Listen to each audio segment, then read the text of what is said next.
Pan India star Prabhas నటించిన తాజా చిత్రం కల్కి 2898 AD ఈ ఏడాది ఇప్పటి వరకు రిలీజ్ అయిన సినిమాల్లో హైయెస్ట్ కలెక్షన్స్ సాధించిన మూవీ ఇది. ఈ సినిమా ఎలాంటి రికార్డ్స్ బ్రేక్ చేసిందో ప్రత్యేకంగా చెప్పుకోవాల్సిన అవసరం లేదు. ఈ ఒక్క సినిమా చిన్న పెద్ద తేడా లేకుండా ప్రతి ఒక్కరూ మహాభారతం గురించి చర్చించుకునేలా చేసింది. ఇలాంటి ఒక మూవీ తీయడం కేవలం నాగశ్విన్కు మాత్రమే సాధ్యమని నిరూపించుకున్నాడు.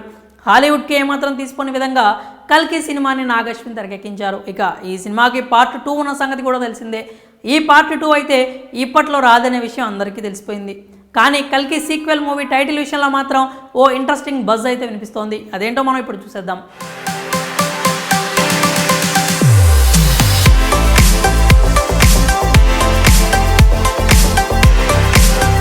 ప్రస్తుతం యంగ్ రెబల్ స్టార్ ప్రభాస్ వరుస సినిమాలతో బిజీగా ఉన్నాడు. ప్రభాస్ స్పీడ్ చూసి సినీ విశ్లేషకులు సైతం నోటి మీద వేలేసుకుంటున్నారు. ఆ రేంజ్లో వరుసగా ప్రాజెక్ట్స్కు ఓకే చెప్పి అందరినీ ఆశ్చర్యపరుస్తున్నాడు.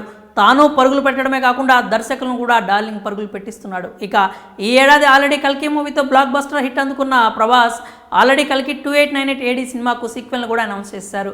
మొదటి పార్ట్ చూసిన ప్రేక్షకులంతా సీక్వెల్ మీద చాలా హైప్స్ పెట్టుకున్నారు. కానీ సీక్వెల్కి సంబంధించిన అప్డేట్స్ గురించి మాత్రం ఏమీ ఆశించట్లేదు. ఎందుకంటే ఇప్పుడు ప్రభాస్ ఉన్న బిజీకి ఇప్పట్లో ఈ సినిమా రావడం కష్టం. అయితే పార్ట్ 2కి సంబంధించి ఓ బజ్ వినిపిస్తోంది. ఈ మూవీ సీక్వెల్కు కర్ణ 3102 BC అనే టైటిల్ను పెట్టినట్లుగా సమాచారం. అంతేకాకుండా సీక్వెల్లో పురాణాల గురించి కూడా ఎక్కువగా ప్రస్తావించే అవకాశం ఉందట.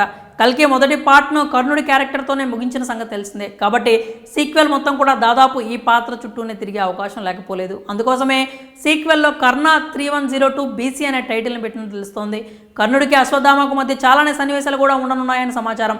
మొదటి పార్ట్ చూసిన తర్వాత ప్రేక్షకులంతా మహాభారతం గురించి చర్చించుకుంటున్నారు. ఇక ఇప్పుడు వినిపిస్తున్న బజ్ ప్రకారం రెండో పార్ట్ చూడాలంటే మాత్రం మహాభారతం చూసి వెళ్ళాలేమో అనిపిస్తోంది. అలాగే ఇప్పుడు వినిపిస్తున్న సీక్వెల్ టైటిల్లో కూడా ఎంత నిజం ఉందో తెలియదు. దీనిపై కూడా ఇంకా క్లారిటీ రావాల్సి ఉంది. మరి కల్కి సీక్వెల్ టైటిల్కి సంబంధించిన ఈ అప్డేట్పై మీరేమనుకుంటున్నారో మీ అభిప్రాయాలను కామెంట్స్ రూపంలో తెలియజేయండి.